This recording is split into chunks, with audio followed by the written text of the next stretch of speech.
జమ్మికుంట మండలంలోని కోరపల్లి గ్రామంలో జాతీయ ఓటర్ దినోత్సవాన్ని ఘనంగా నిర్వహించారు. ఓటర్ దినోత్సవం సందర్భంగా గ్రామస్తులు యువకులతో కలిసి ప్రతిజ్ఞ నిర్వహించారు. ఈ సందర్భంగా పలువురు సీనియర్ సిటిజన్ను శాలువతో ఘనంగా సన్మానించారు.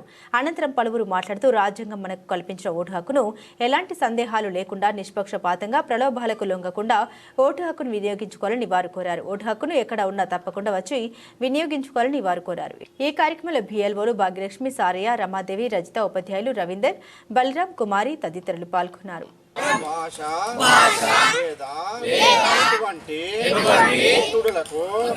ప్రభావితం కాకుండా ఎన్నికల్లో నిర్భయంగా ఓటు వేస్తామని అనుకూలంగా ప్రతిజ్ఞ చేస్తున్నాము. ప్రజాస్వామ్యంపై విశ్వాసముతో దేశ ప్రజాస్వామ్య సాంప్రదాయాలను స్వేచ్ఛాయుత, నిష్పక్షపాత, ప్రశాంత ఎన్నికల ప్రభావాన్ని నిలబెడదామని మతము, జాతి,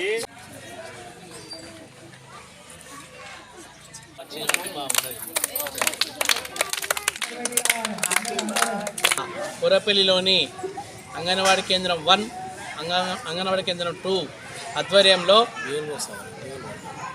అట్లాగే బిఎల్ఓ 1, బిఎల్ఓ 2 ఈ రెండింటి ఆధ్వర్యంలో మరి ఓటర్ నమోదు కార్యక్రమం గురించి విద్యార్థుల చేత, యువజనుల చేత, గ్రామ ప్రజల చేత ప్రతిజ్ఞ చేయడం జరిగింది.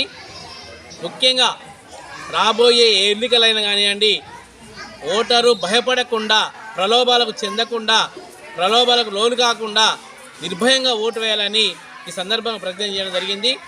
మరి అంతేకాకుండా ప్రతి పౌరుడు కూడా, అంటే 18 సంవత్సరాలు నిన్న ప్రతి ఒక్కరు కూడా మరి గ్రామంలో ఉండే ప్రతి పౌరుడు కూడా ఓటు నమోదు చేసుకోవాలి, ప్రజాస్వామ్యాన్ని రక్షించాలి. మరి ప్రజల చేత ఎన్నుకునే ప్రభుత్వం కాబట్టి నిస్వార్థంగా సేవ చేసే నాయకుడిని ఎన్నుకుంటే ఈ గ్రామం కానీ, మండలం కానీ, రాష్ట్రం కానీ, దేశం కానీ బాగుపడతాయని ఈ సందర్భంగా మేము ప్రజలకు పిలుపునివ్వడం జరుగుతుంది.